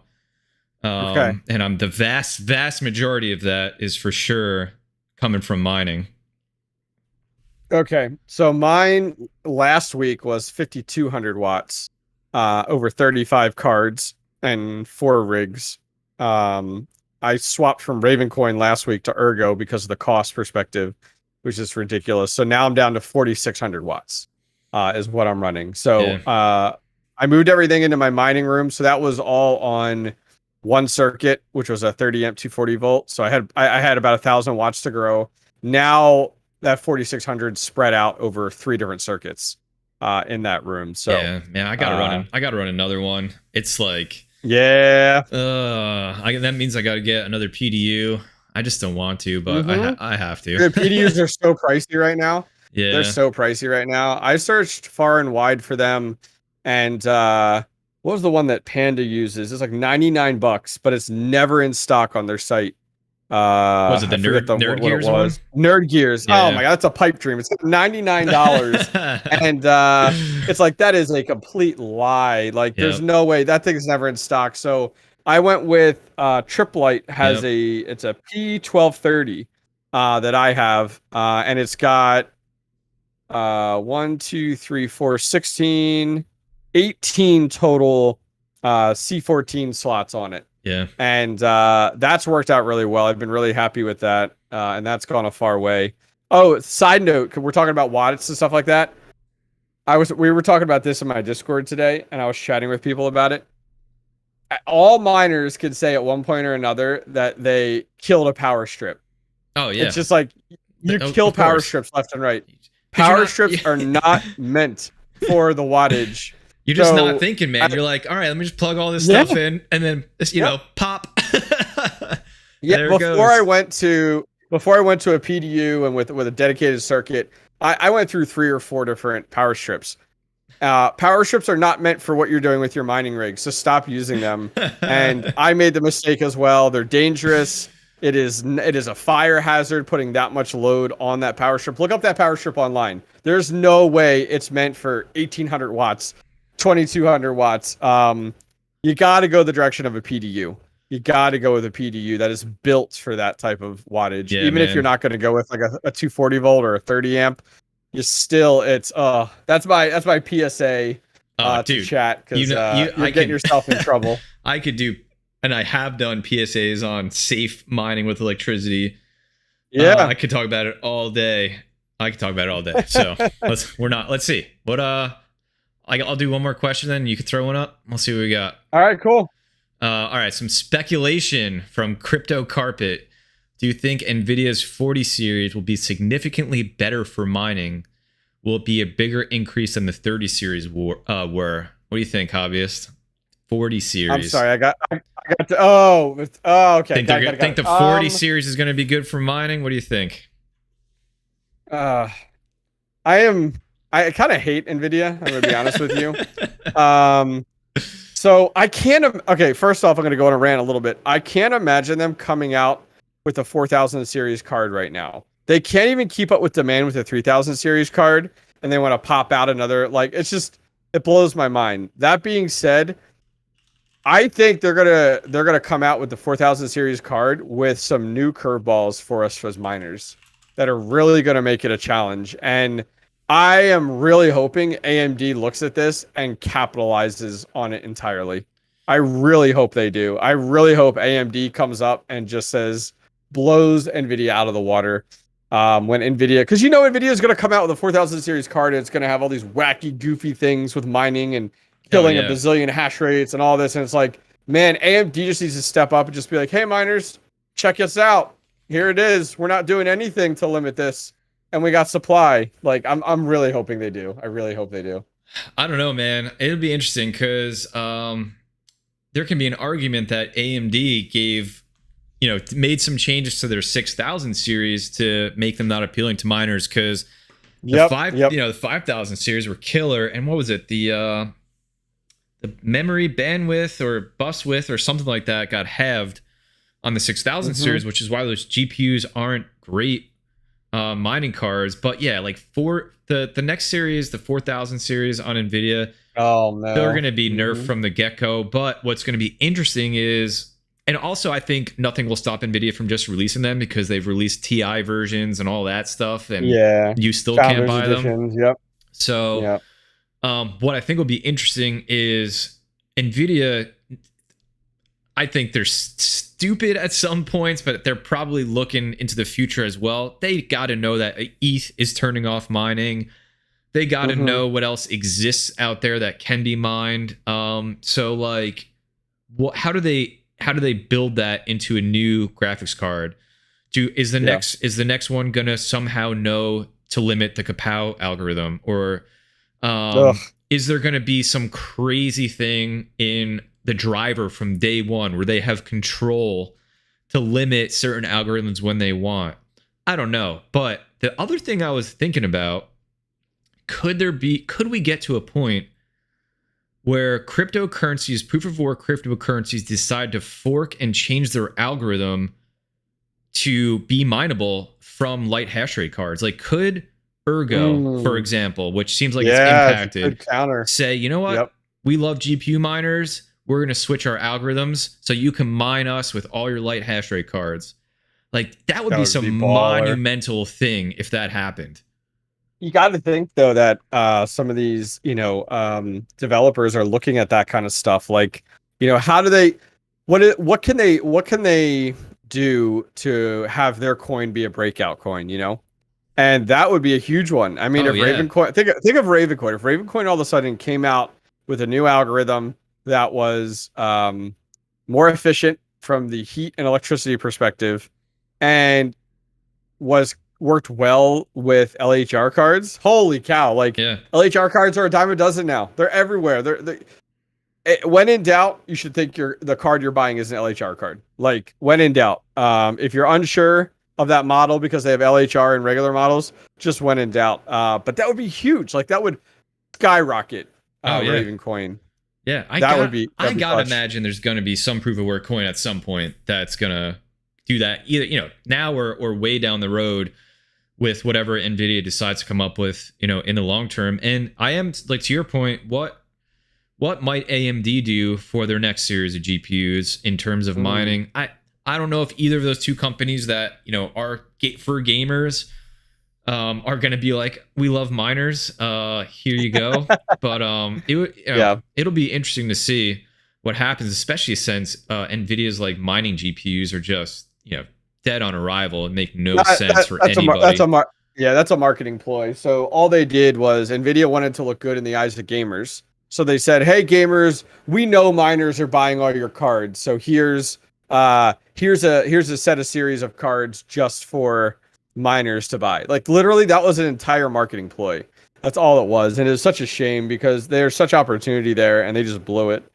Let's take an older series card, let's slap it out there and call it a mining card, and it costs a fortune, and the hash rate's terrible. It's like that was Nvidia comes off very sleazy to me. Oh, I know. It has really started to bother me. I mean, my farm is about 12, 50, I would say I'm a good about 50% AMD and 50% Nvidia, and I'm kind of proud of that. Good for you, man. I'll sell you my AMD cards when I'm done with them. Nice, nice. Because oh my god, I don't want them. I have what do I have? 4 5700s and then 3 of the 6700 XTs and then one dead 5700. But they're just like, that's my only Hive OS rig, and they restart once a day, and I'm just boy. Nvidia is so easy. It's so easy. Yeah, I will say Nvidia is definitely more new miner centric. So like if you're a new miner and somebody's like, "Hey, what should I do? How do I get started? When you get a card, how do I overclock it?" That's really simple and easy. I do enjoy getting into some of the nitty-gritty on like configuring with like your core state and your DPM and your memory state, stuff like that. That does go a long way. And you can really get into the tweaks with that. AMD cards, man, they take more work. But I've been really happy with them. I've been lucky. They've been a blessing so far. Dude, I remember, so I didn't get my first AMD card till the 5700s came out. So I was all Nvidia. And when I got the AMD card, it was like an alien language to me. I was like, how do I, I can't just bump the memory and reduce the core and be good. Done. Like, what is like this flashing tool I have to use and BIOS editing? Man. And what is core voltage? What is that all about? And I was just like, this is crazy. I think I probably like burned 2 straight days just sitting in my basement with I think it was a Power Color 5700 XT, just like learning how it all worked. Man, what a nightmare that was. And then of course, like, I know that wattage isn't the right wattage, so I got to make sure I'm getting the right wattage for this GPU. That is true. That is true. Yeah, it definitely is different. I don't mind it. I think because I started very early on with AMD cards, and like I went with the RX 470s and the 570s. So for me, it's kind of going from. I think it's interesting. If you go from AMD to Nvidia, it's like a no-brainer and super easy. Oh yeah. But if you go from Nvidia to AMD, you're like, wait, what? Wait, what? Like, how do I do this? Yeah, I definitely agree. Dude, you can buy for $5,000. You can buy on eBay 12 5700s. You want to go in? Oh my word! Oh my word! Oh, some of the man. There's you gotta be careful. There's people in my Discord that spend way too much money on mining. Like I always kind of respond back like, just be careful. Like I hate to see these people blow this money and expecting. What I try to tell people is, don't expect to make your money back. And that changes. Like, wait, what? Like that just changes the conversation so quickly, because it's like, man, like this isn't a get rich quick scheme. Like this really isn't. And yes, you have to pay to play. Like you got to put in the money now in order to make the money later. And it always makes me so nervous when I see these people that drop thousands of dollars, and I'm like, and they always hit you up and they ask you, like, hey, should I buy this? And I'm like, I'm not the right person to answer that, Yeah, at least like they're not, at least they're not like Chump Change, who bought like scalp price white 3060s just so he could have a white 3060 rig that can't mine a full hash rate. Yep. Oh my word, I know. Hey, we all have those purchases that we probably shouldn't have purchased, but we did it anyway. I was listening to their stream they did last night, and Chump Change was presented an opportunity to buy a 3090 for $2,000 at one point. Oh yeah. And he passed it up. And I was like, dude, we all have those moments. Yep. And then like a little bit later, you're like, oh God. You know what I mean? You're like, you gotta be kidding me. Oh man. You got any questions in your chat you want to roll through?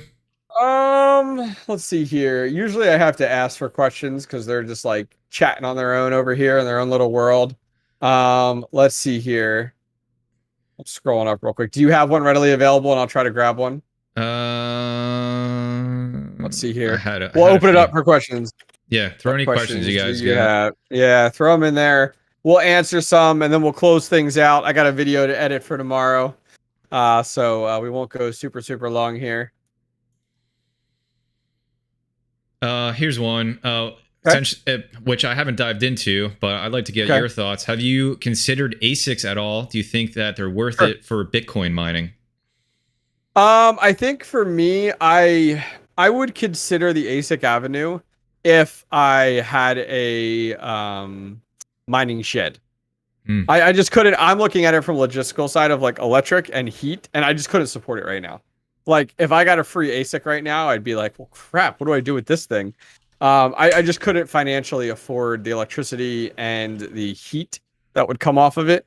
But other than that, I'm at a spot right now where little cash each month towards my mining hobby is fine, but dropping that type of cash is a pretty big investment to me. What about you?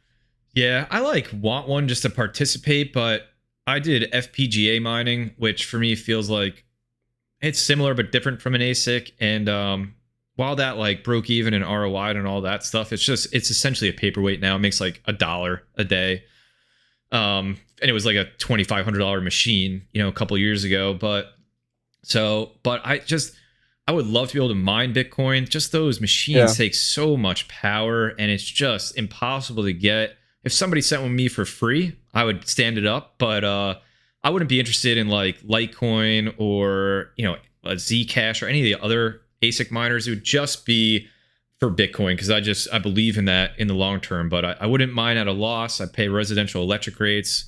Yeah. But yeah, man. Yeah, it's funny you say that. So talking about electric rates, I am in the process. I'm shopping my electric distributor. Yeah. Or generator. Yeah.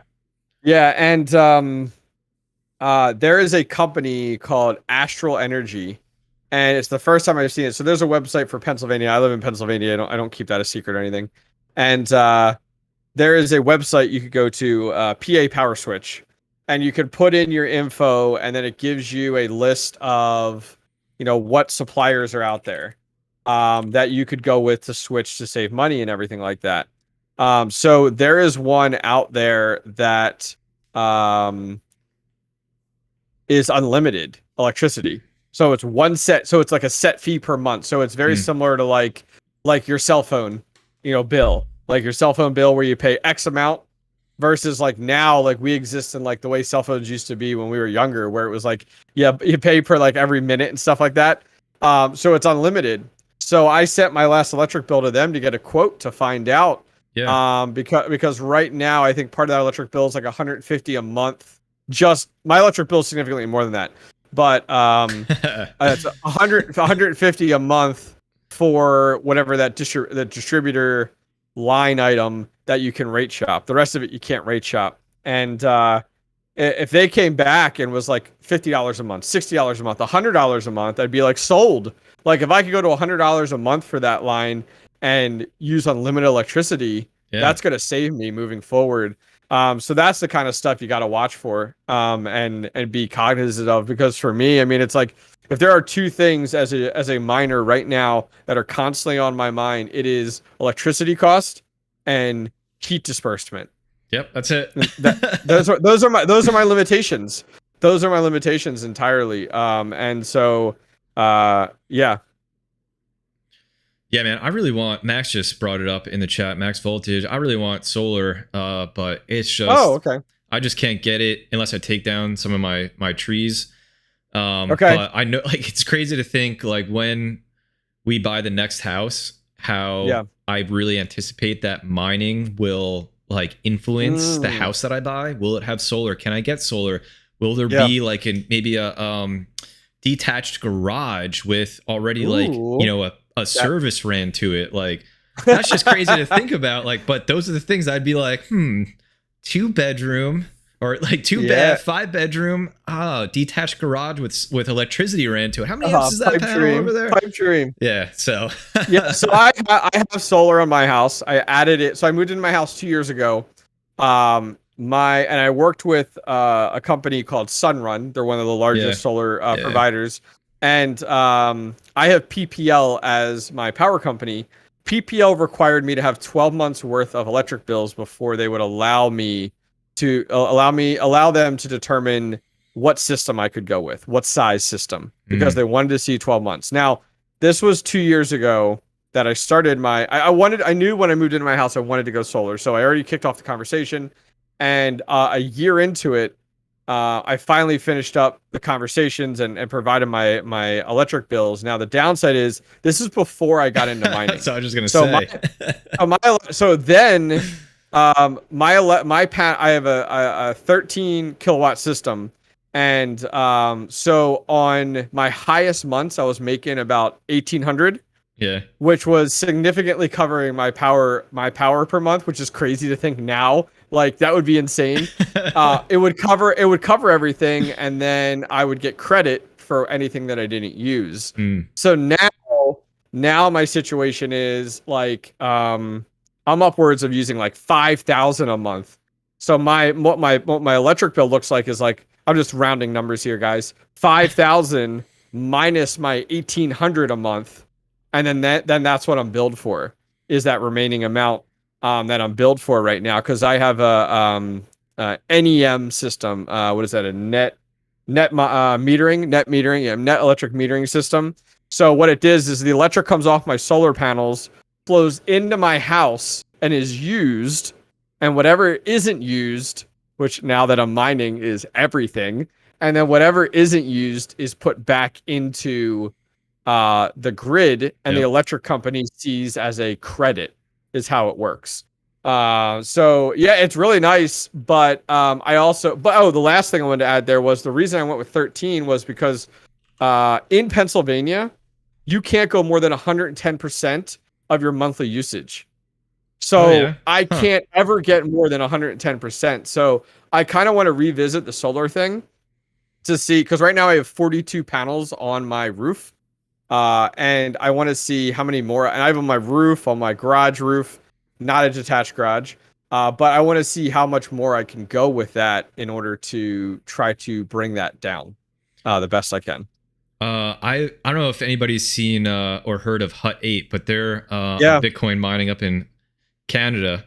And awesome. Talking about solar, they have these little huts, and I just think they're the coolest things, man, with all the miners in there, and then the solar panels on the roof.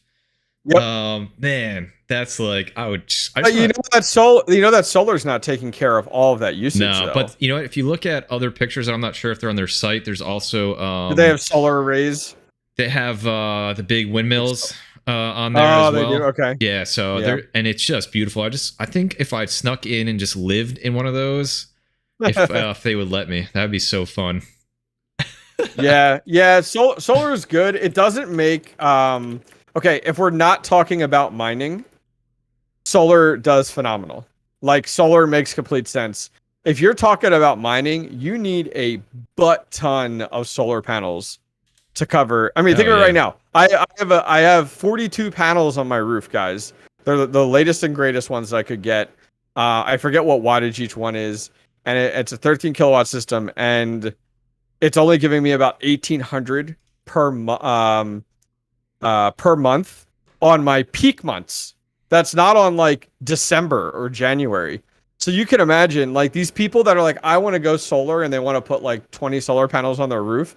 You're not covering anything, brother. Like you need a butt ton of solar in order to cover your costs as you start to expand out your farm, honestly.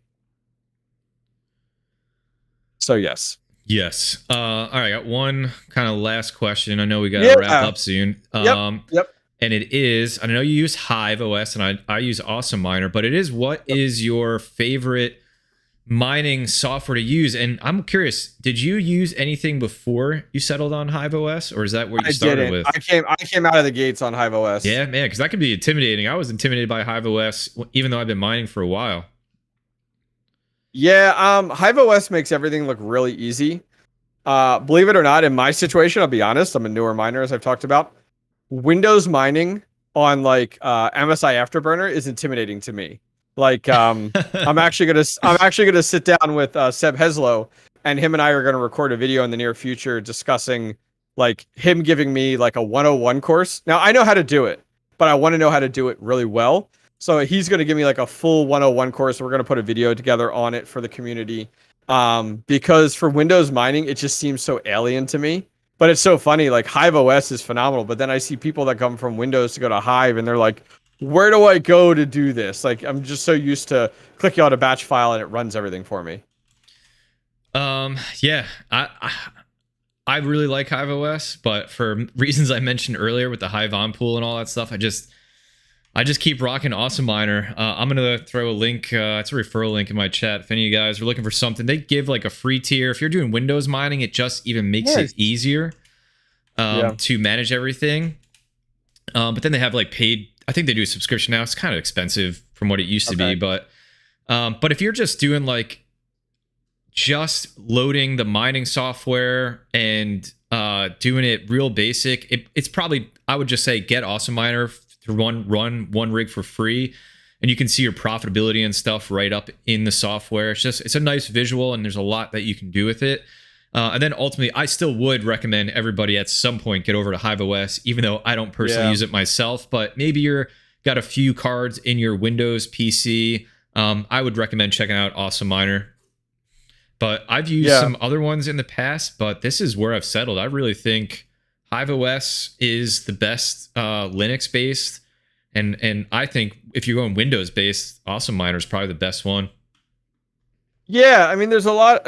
Yeah, I would agree with you. Hive OS is very in tune with their community, which is great. Like, I DM'd them today on Twitter because I've been monitoring temps so much, and I was like, I would love to have a temp watch guard, where like when a card gets to this temp, do this. Very similar to their the watch guard that they have, the hash rate watch guard they have in place right now. And they were like real quick to respond back to me, like, phenomenal idea. We'll add it to the board, something to talk about. I'm like, perfect. Like, I appreciate that. Like, I should be able to tweet out at a platform developer and them get back to me like that, and really appreciated that. So yes, they're very in tune, and they support content creators a lot. Like, they're always tweeting out videos and stuff like that content creators have done, which is really cool to see.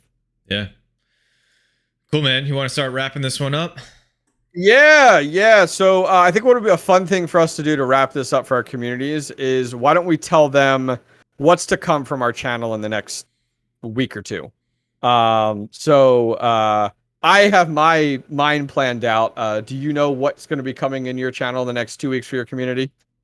I do. I know for sure the next week. So I filmed a couple videos today. So one I have coming out, I'll probably do midweek, is just a what my current strategy is for mining. I did a video about 6 months ago on this, and I just figured I'd do an update. It's just me talking about what I'm doing right now, where my mind is. So I hope you guys enjoy that one. And then I also have one on my 3070 Ti rig where I test ergo, and I've really found what I think are the best efficiency numbers Awesome. Which I guess like the twist on it all is you can't approach it like you would approach Ethereum mining. Otherwise, you're gonna end up really inefficient. So I have that coming up, and then I probably next week have 3080 Ti build, which I think I'm just gonna do 4 GPUs on it because they're so power hungry. Yeah. But I'm waiting for some risers and splitters to come in from our buddies at GPUrisers.com. Nice. What type of power supplies are you going with those 3080s? What size? Just gotta figure that out a little bit more. I definitely got to get some more server PSUs. I have one left, but I gotta look at that. You buy like I do. Like you buy a few at a time because you know you're gonna use them. Yeah. So when you find a deal, you got to get them. Yeah. I did that with server power supplies. I still got a handful left with breakout boards, and bought a bunch of them when they were like $40 each. Yeah, dude, and I think like Parallel Miner's been out of them for a while now, and that's where I usually get them from. So yeah, I've done Amazon for both the breakouts and the power supplies, but I was really fortunate to get like the 1200 watt HPs for like $40 when I bought a bunch of them. It's good. I've been really lucky with that. So on my side of the tracks, I'm going to have a number of videos out on my crypto mining basement update. It's been about 5 to 6 weeks since I've had any videos out on it, because I've just been diving deep into getting that work done. Those of you guys not familiar, just joining us, I've been renovating my own basement, and I am not a tradesman at all. So like I work in the tech industry, and this is completely outside my scope of comfort. So I put in about 3 hours a week total on it. I moved all my rigs into my mining room, so I'm going to be having some videos on that, some things that went well, some challenges I'm running into. I'm slowly I'm doing a video on about a card a week, getting in about a new card every week at this point, which is lining me up for great growth. I think some people have noticed too that I've started to partner with some sponsors over the last few weeks, so I've got some videos coming out here and there. My biggest one is a grow tent company that I've partnered with, and I'm excited to go down that route. I wish they approached me like 3 months ago. So I'm going to do an entire series on grow tents from a beginner's perspective, building them, setting up a rig in them. So I already came up with an idea of how I'm going to exhaust that, because like everything's built in my basement right now. I'm not putting more holes in the side of my house. So I do have a window, so I'm going to utilize the window with some of that coming down the road here. And so other than that, I do have a video coming out on like service and maintenance. I get a lot of demand for that. Graphics cards, like how should I service these? How should I maintenance them? How do I keep up with them? So yeah, lot coming. Now, granted, I come out with a video 5 days a week, so I have a lot planned. You're a monster. It's a lot. This weekend, I did not optimize my time appropriately. Usually over a weekend, I'll try to get 5 videos recorded. I got 1. So it was a bad weekend. So that means now that like tomorrow night, I got to double down. And then, to really get them lined up, because the best feeling in the world as a content creator is when you're putting out a lot of videos per week is you have the week scheduled out. Oh yeah, that's like the best feeling in the world. I had that when I went on vacation 2 weeks ago, and it was phenomenal to be like, wow, I don't have to work on thumbnails. I don't have to work on videos. They schedule and they drop. Yeah, man. You guys don't know how hard this can be sometimes, getting all this stuff out there, but I don't want to. I'm sure hobbyists just like me, we love doing it, and we love hanging with all of you. So definitely. So why don't you give a shout out as to where people can find you, your YouTube channel, social stuff like that, and then I'll do the same, just so people can find us in different spots, and then we'll kind of close things out. Yeah, I already threw up your YouTube channel in the chat here, so guys, go if you're not already, which I imagine almost everybody is, go subscribe to the Hobbyist Miner on YouTube. I threw my Discord up in there, so if you guys want to join, we can continue any of these conversations in my Discord. If you have any questions, we can do that. I'll throw my Twitter account in there as well. I like to do just like kind of short videos on Twitter, not edited, if something I'm just doing that's a couple minutes long, so you can find some content there too. But that's all the places that you can find me. Excellent. My side, I'll do the same thing. I just threw your link up in there, which is great in chat. Twitter and YouTube. Twitter is the Hobbyist Miner, and I'm sorry, is Hobbyist Miner. They wouldn't let me use the Hobbyist Miner. It's like too many characters or something. So YouTube or Twitter is Hobbyist Miner, and YouTube is the Hobbyist Miner, which the Hobbyist Miner is pretty much my branding on everything. I threw a link in my Discord for my Discord community if you guys want to join it as well. But other than that, this was fun. Yeah, this was a blast. The Fox and Gnome show right here, folks. Phenomenal. It was a good time. It was a good time just kind of hanging out and kind of speaking our minds and chatting about some of the latest and greatest news. Was a good time, definitely. Yeah, you guys let us know if you'd like us to do something like this in the future again. It was a ton definitely. of fun. Sorry if we didn't get to everything in chat. It's a lot to manage as we've just uncovered. But you know, join our Discords, throw comments in the comment section of these videos, and I'm sure me and Hobbyist will get back to you on every single one. But yeah, this is a blast. Perfect way to end it. Alrighty, guys. Thank you guys very much for joining us today. Don't forget to like all these videos and subscribe to them. And we'll see you guys next time. Take care. Peace. Okay, I am muted. Proof of work.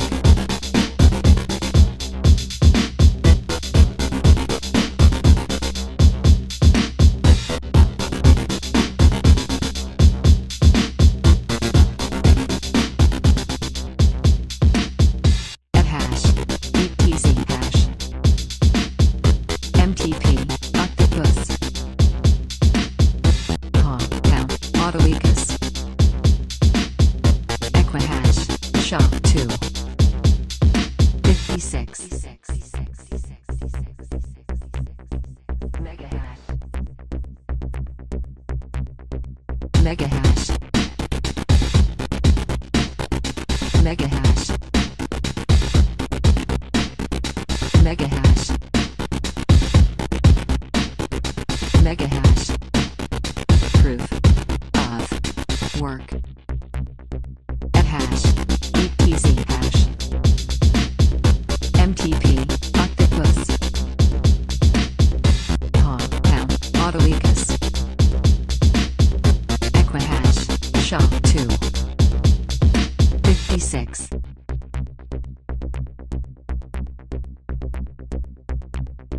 Proof of work.